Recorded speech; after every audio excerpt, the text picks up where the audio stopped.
Chicken.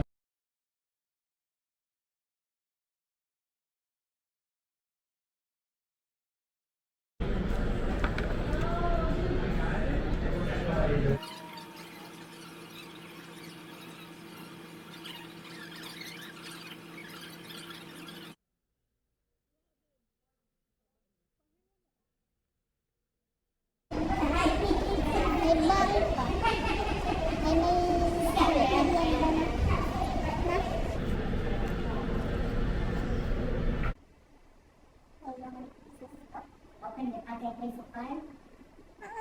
Ano sa mga na yan?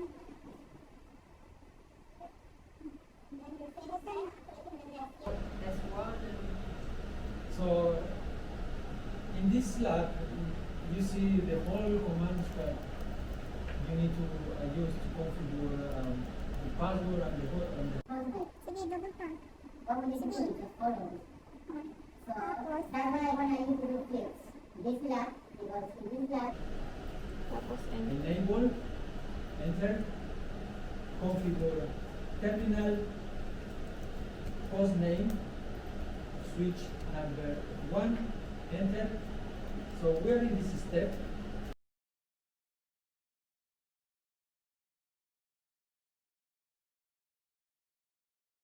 Take you to the configuration mode. Once you are in the configuration mode, you will be able to assign the name for this switch. In this case is switch 1.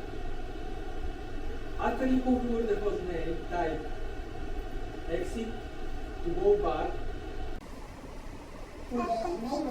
Exit, and you will see we're back in the enable mode. Okay, in this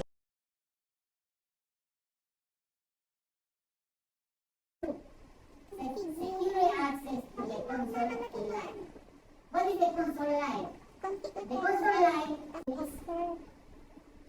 configure the center. the code that we use to perform the initial configuration in a switch or a router.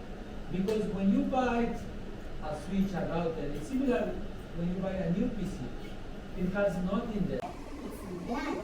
Ulit-ulit. Okay, so what you What you need to do is configure the IP address. And to do that, you use this cable.